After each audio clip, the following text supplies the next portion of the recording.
Welcome to the Pulse with Peter B. I'm your host, Peter Biancamano. Let's get you to the pulse on everything you need to know. And today's episode is brought to you by the Hudson County Property Rights Coalition. And we're beginning with our old, dear, lovely friend. Boy, the adjectives are just spitting out, right? Oh, sorry. I meant that like, okay. Let's move on. That's Daria DeLucia of At Hoboken Eats, the very young and colorful Daria DeLucia of At Hoboken Eats. Perfect. Exactly. Happy New Year again. Thank you. Happy New Year. How's it going? Good. I'm happy to be back. Exactly, right? In studio here. In studio, the best place to be. The best place to be, especially when it's that cold outside. Anyway, today we're going to be talking about 081, which is located at 502 Washington Street. Correct. And for the people who don't speak the Italian at home or the Italian, 081 simply stands for 081. Mm-hmm. Why? That is a good question.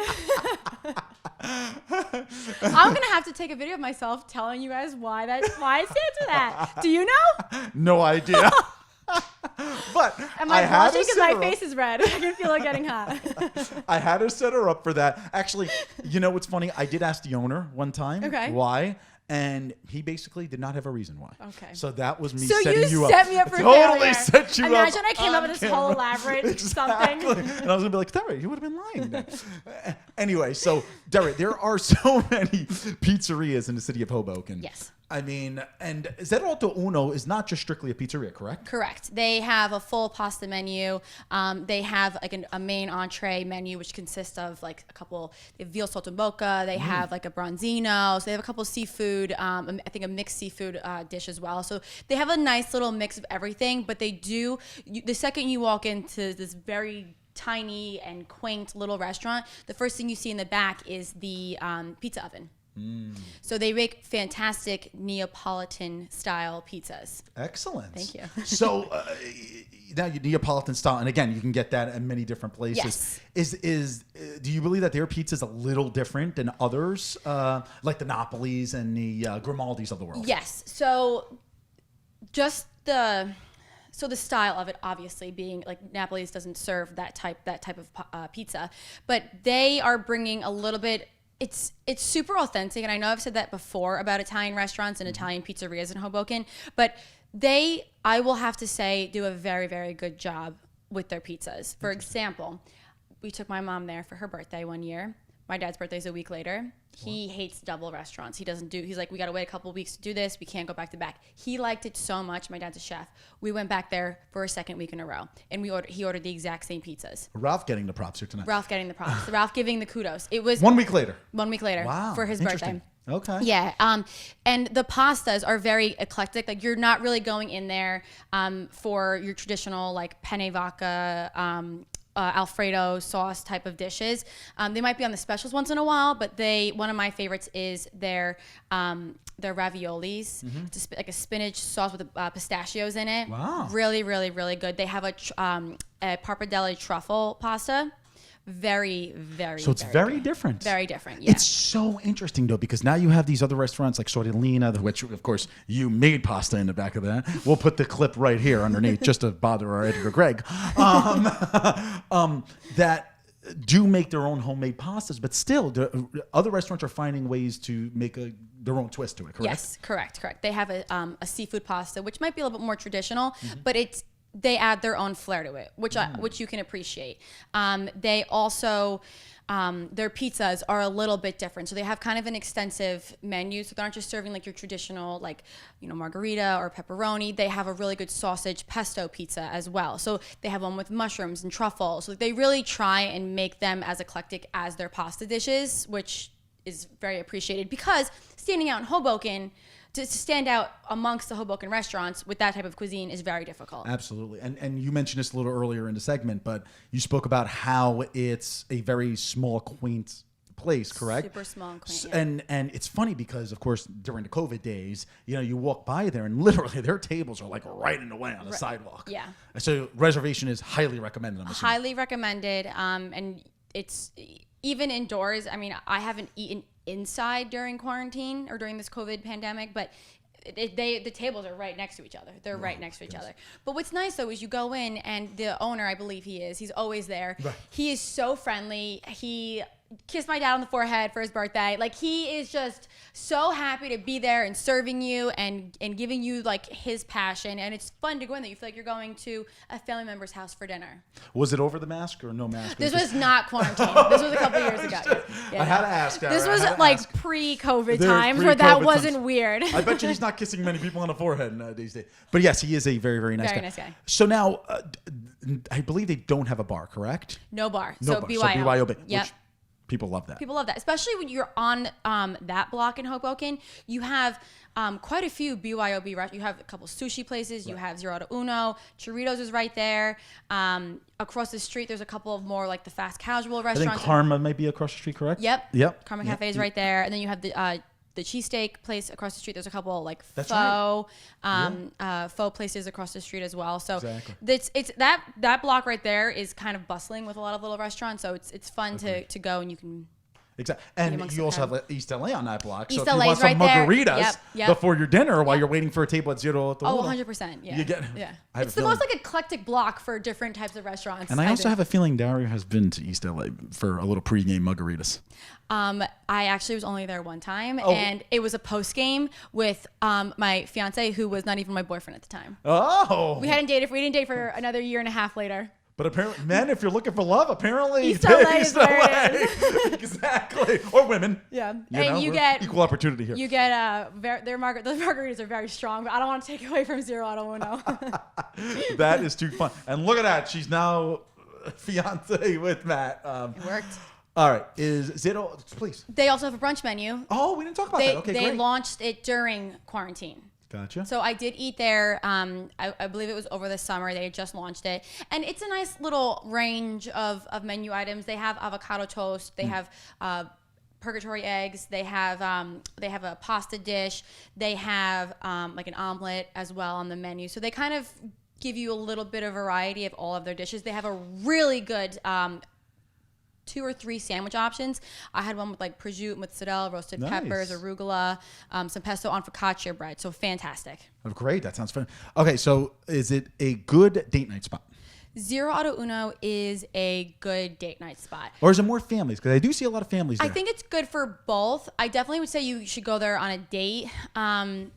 I also think it's along the lines of like you can go there with your girlfriends and get kind of lit, BYO, good Italian food, Ladies' night. share some pizzas, have a nice night like that. But it's definitely, it gives you that small little intimate, like one-on-one for a date. Interesting. It is.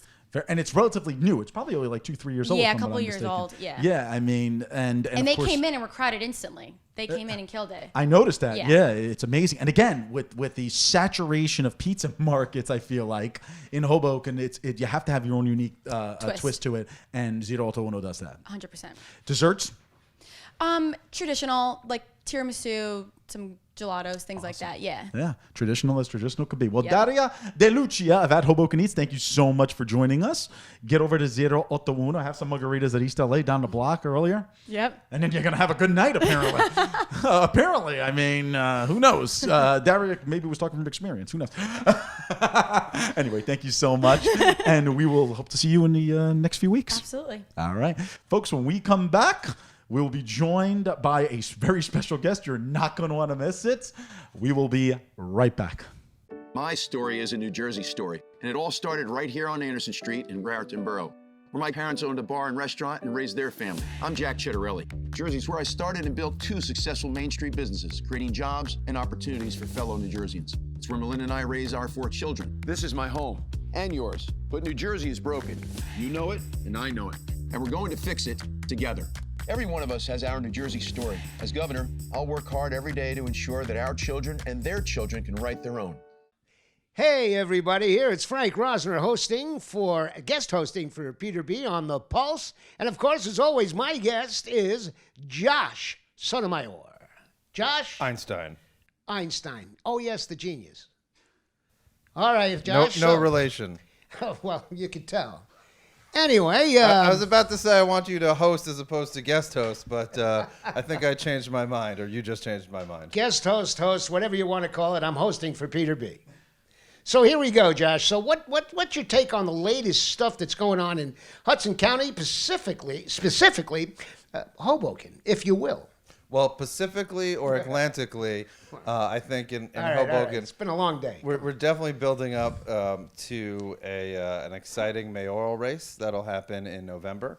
I think there's been a couple of people, a couple of candidates that people have been talking about, whether it's Councilman Ramos or Councilman DeFusco. There's also chatter that Councilwoman Fisher or even Councilwoman Giattino may jump in. I don't think either of the two latter ones are actually going to pull the trigger. But since we now have elections where it's there's runoffs if no one gets a majority, there's no real negative for having a bunch of people run. There's no spoilers, so to speak, because if no one gets 50% plus one, then they just go to another election, which will suck for the taxpayer. But as we all know, people in City Hall, even the ones that I like, Oh, boy. don't care about the taxpayer. Well, let me ask you this. Of all those names that you'd mentioned, I believe there was 4 of them there, who do you think would be the most viable to run against Ravi? I think Ramos has a viable pathway. But I think the more viable, the stronger candidate is DeFusco, who last mayoral election came within striking distance, came within striking distance, not just with that fact alone, but also in a winner-take-all plurality election with a plethora of candidates. There was candidates coming out of the wazoo. And that's when I ran for council. It was a ton of fun. So I'm not impugning people for coming out of the wazoo and running. I've done it, and I know you've ran as well. I've run as well. That's correct. And even though we have differences of opinion, many though that they are, I give it up to my buddy here for also running independently of any political machine or organization or slate, because it takes a lot of cojones. So I think DeFusco has the strongest candidacy. Both from the time he went last go around and from all the building that he's done since then. Well, it's interesting you mentioned that because Councilman DeFusco has been relatively quiet lately.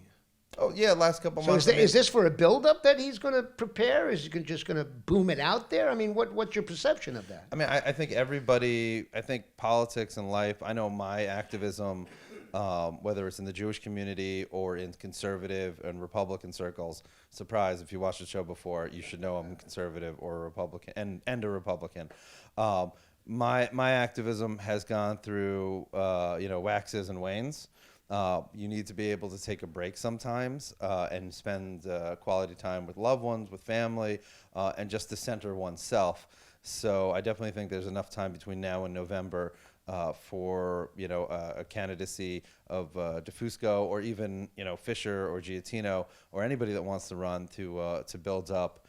There's definitely a lot of time to build up, and I think going against Bala, I think Bala is a strong candidate, but to a certain degree, he's a paper tiger, wouldn't you say? Well, I don't know about being a paper tiger. I mean, he's done pretty well with the COVID situation here in Hoboken. In fact, some of the senior citizens were just vaccinated today at Hoboken University Medical, St. Mary's, which I prefer. He's been doing a pretty good job, I think, with the COVID. Got to give him some accolades on that. Oh, no, not at all. You're giving him bonus points based for the fact that he was there while it's happening, and just merely existing in a place and time is no reason to give someone bonus points. If it is, I exist in a time and place, and I would also like bonus points. But the fact of the matter is despite your statements otherwise, anyone who is in the mayor's office would be doing the things that Mayor Bala is doing in order to fight COVID. He doesn't have a massive executive power like the governor. Or like Congress in terms of establishing laws and regulations, and what he has done is constantly been in everyone's phone. I mean, when they started vaccinations, he decided to make it audio and to use his voice. That's using taxpayer dollar to do de facto campaigning. Now, it's part of the course in politics, so I'm not exactly like impugning him on this issue, but it's not, it's a little bit grimy. It's not shady, it's just grimy. Well, the point being, I think you just said it, that, there's others that have done that, and if that is the case, what you say it is, It's not the first time. It won't be the last time. Now listen, if you're saying that I said something, I agree with what I said. Well, why wouldn't you? You're a conservative.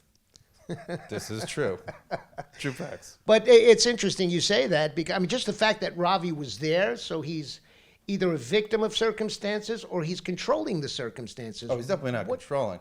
I mean, when you've seen when he's done things that are actually within his remit, within his power as mayor, all he's done is pretended, unlike Mayor Fulop over in Jersey City and other places in New Jersey, that COVID comes out at 10 o'clock. And he's hurt businesses. And it's not that he's hurt the businesses, because a lot of our business owners, like, no doubt they're suffering, but they're creative people, they're entrepreneurs. They will, many of them will find ways to come back. And I'm not saying we shouldn't have sympathy for them, but I have more sympathy for the hourly employee that's working their way for school or paying for their kids based on their tips, that now has less hours because of Mayor Bala's executive orders, not because COVID actually only comes out after 10 o'clock. It's not a werewolf. It's not a vampire.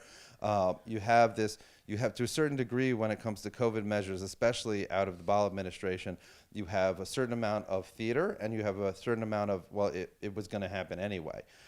So you can't give credit to Bala for the things that were going to happen anyway, and at the same time just give him a skate, just give him a walk on the things that are theater that actually hurt people that he's done. Well, you know, you just used the phrase politics is theater. It's always been theater. It's what happens when someone gets elected and then acts on legislation, whether it be municipal, state, federal, depending on the level, but it's always theater. I mean, if you did not witness political theater this last 3 days in Congress, then you've been dead. You have no pulse. I mean, I'll just paraphrase Mayor Fulop one more time, where he said COVID doesn't only come out at nighttime. That's not theater. That's a fact. And so we can carry water for politicians, or we can tell the truth. But I don't think that we can do both. Well, I'll agree with you 100% that our entrepreneurs here, especially some of the hospitality establishments that I'm quite familiar with, as I have put on some COVID pounds, these guys, gals, have been extremely creative. I do feel for the workers. Some of them they couldn't keep on. I was wondering how to analyze what kind of paycheck protection program was distributed out there, but they are creative, and kudos to those guys, man. And the city did help with the streeteries. There are things that happen that help to facilitate that creativity from those entrepreneurs. Well, you got to admit that. I believe the streetery, no, because it's not true. I believe the streeteries were actually being pushed by the SID, and one of the few things, the Special Improvement District, the Hoboken Business Alliance, and one of the few things that is actually done that has made sense. But in the long term, expanding outdoor seating in wintertime doesn't make sense. It's the artificial closing of people's jobs, of people's lives, that Mayor Bala has responsibility for with the 10 o'clock edict. Well, there you have it, folks. Josh, Frank, difference of opinion, and that's what makes life interesting. My story is a New Jersey story, and it all started right here on Anderson Street in Brereton Borough, where my parents owned a bar and restaurant and raised their family. I'm Jack Chitterelli. Jersey's where I started and built 2 successful Main Street businesses, creating jobs and opportunities for fellow New Jerseyans. It's where Melinda and I raise our 4 children. This is my home, and yours. But New Jersey is broken. You know it, and I know it. And we're going to fix it together. Every one of us has our New Jersey story. As governor, I'll work hard every day to ensure that our children and their children can write their own. Welcome back to the Pulse with Peter B. Peter Biancamano back in the host chair, but we want to thank Frank Rosner. Always great having Frank on. He's becoming a regular here. I might have to get you a media credential, Frank, which I'm totally fine doing because you're awesome. And of course, Josh, like I always say, not so awesome. But different story for a different time. But folks, the man to my right here, I mean, he looks like a familiar face, but he's a familiar face from a very, very, very long time ago. And that's Mr. Eric Cruz. Eric, welcome back to the Pulse. How are you? I'm good. Thanks for having me. Of course, of course. Now, I know you didn't go missing. You know, I didn't see your face on any milk cartons, thank God.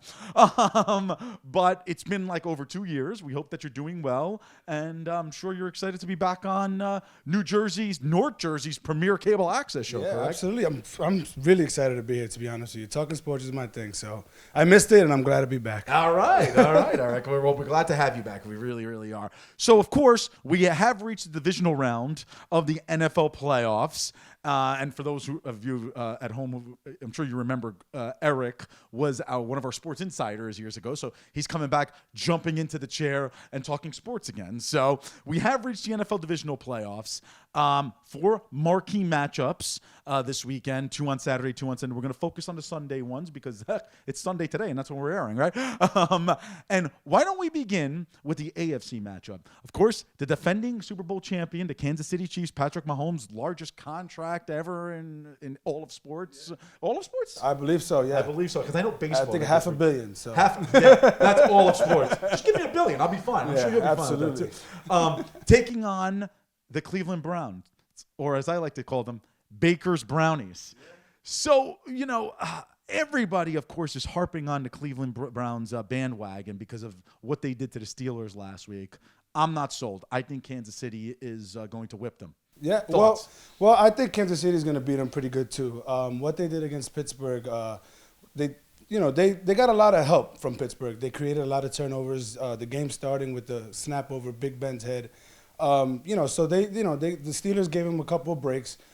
They did, Baker had the short field, did his thing, scored a couple of touchdowns. But one thing with Kansas City is I don't think that they're going to create or they're going to make those same mistakes that Pittsburgh did on offense. Patrick Mahomes' turnover ratio is pretty good. So I don't think, with Cleveland, they don't really get to the quarterback. So I just think that this matchup is in favor of Kansas City. Offensively, they're the best in football.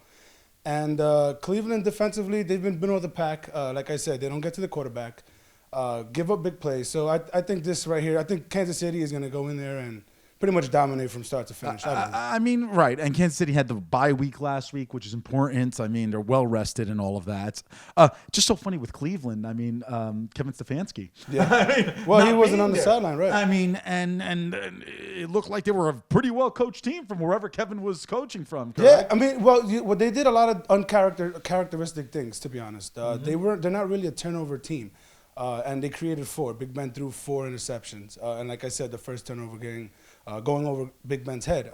But at the same time, even though they did play, well on the turnover battle, they gave up a lot of yards passing to Big Ben. I believe over 500 yards passing through the air. Right. And now you're going to go against the guy that throws the ball the best in the league.